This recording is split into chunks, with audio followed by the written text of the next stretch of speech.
guys, it's Laura here, and I wanted to talk to you about another branch of spiritual awakening. Now this is fear, and it's kind of the putting away of fear. For me, it was a really long process. It took a long time.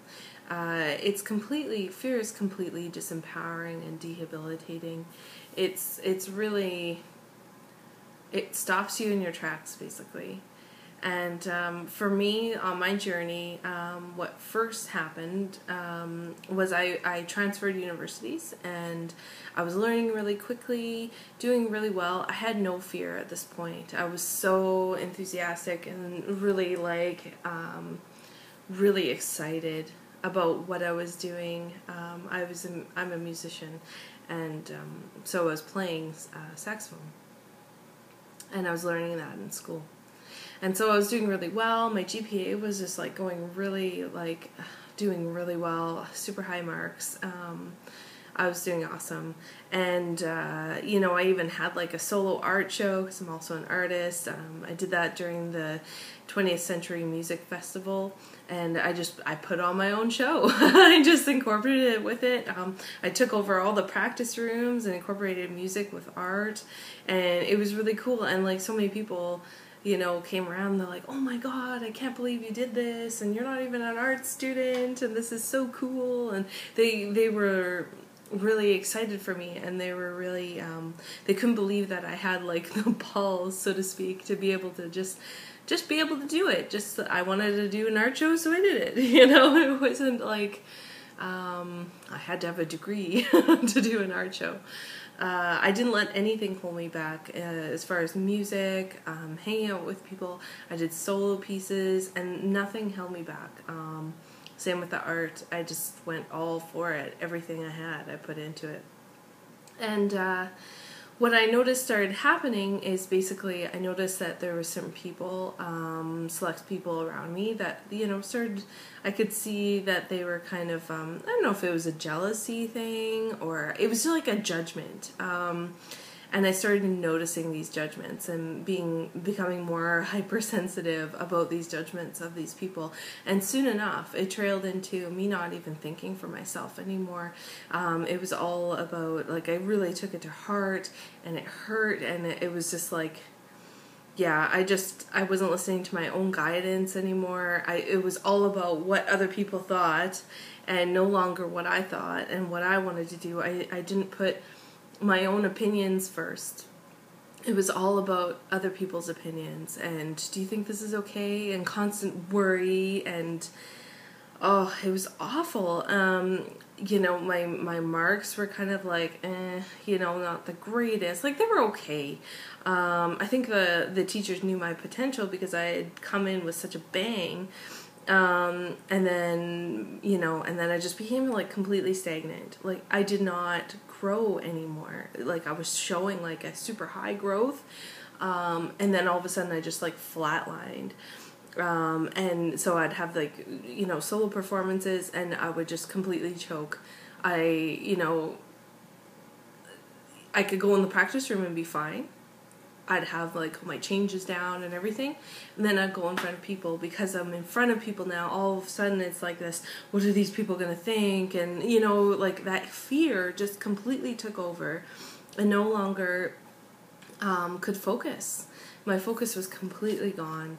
And the people that were below me in skill level were zooming right past me, and I was just still completely flatlined.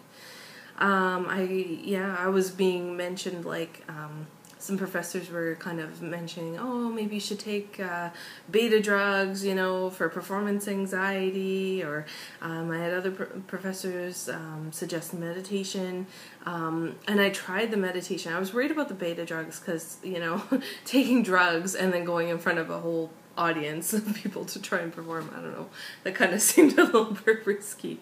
So I wasn't going to do that one. But, so I tried the meditation, practice, I guess.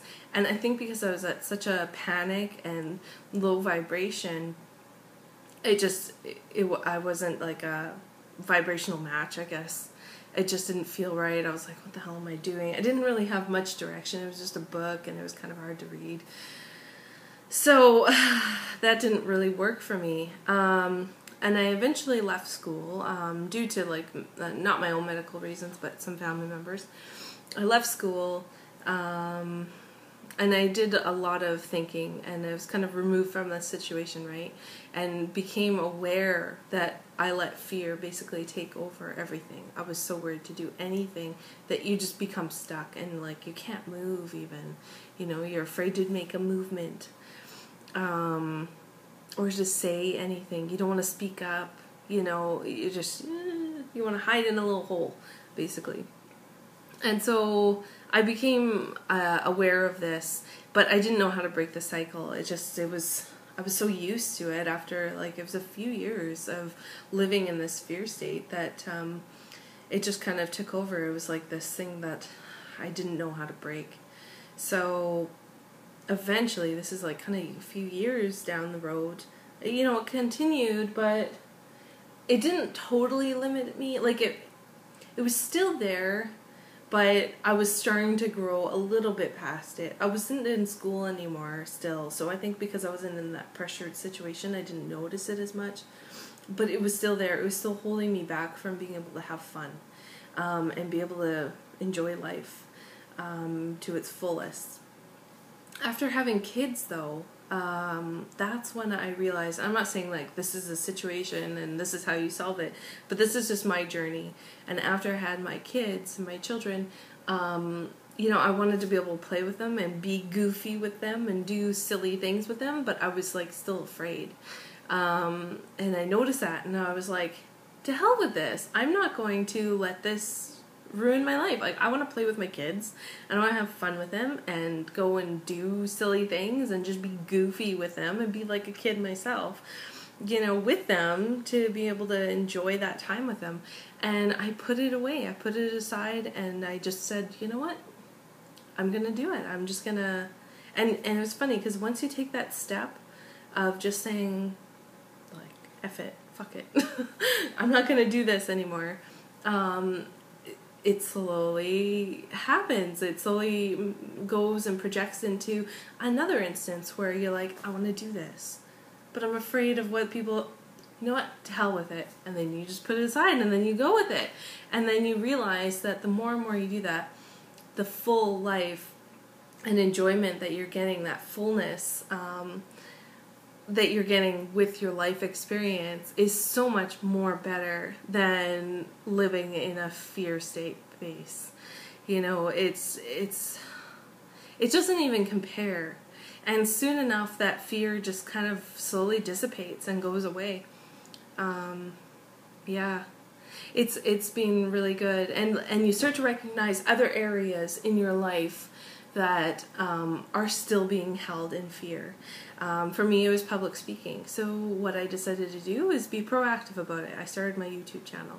And so now I'm public speaking in front of, could be a whole bunch of people, you know. And at first, it was really hard. My first videos, I was so nervous. But then, you know, I was just like, well, if it really sucks of a video, I can always stop it. You know, this is just kind of practice for me to be able to start talking in front of people, because I've been so afraid to be able to talk in front of people. So this was my outlet to practice. And it's working beautifully. And now I'm not afraid to press that go button. And now I'm coming to even doing a guided meditation with people. Now that's public speaking, right? But how better to do it when you're in such a calm state.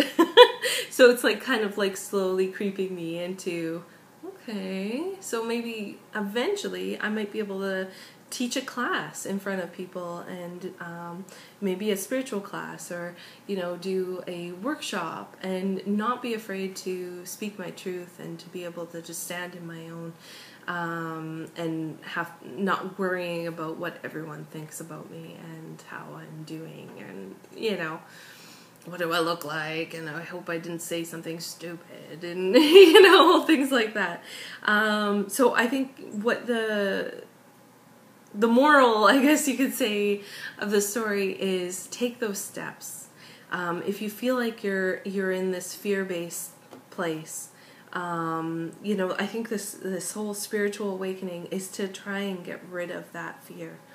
So take those baby steps. Find something that you're afraid to do, that you would like to do if you weren't so damn afraid of it. And take those little baby steps, like not necessarily just jump into it, but maybe there's a way to creep into it, kind of thing, like to wiggle into it slowly, so that way it's not just like this big shock, right? And oh my God, that was awful, I don't want to do that again. You know, do something small that's kind of working towards that big thing. And I think after we kind of take those steps, our spiritual awakening will be just so much better. And, you know, you're going to be in this state of just complete calm and peace. Like, why worry anymore? You don't really need to. It's, you know, everything is okay. We're protected. We're safe. Everything's good. So that's kind of my story and my little life lesson throughout my spiritual awakening coming here. You know, nothing is perfect yet for me. Like there's still things I'm working on, but I really feel like my life is, and my whole world is kind of opening up, and it's just, there's so much more to it, so much life and love in it than it's ever been. So I hope this helps you guys and helps you take those steps to try and eliminate any of your fears, because it's so much better on that other side. It's not even funny. Doesn't even compare. So you guys take care, and we'll see you on the next video. Bye-bye.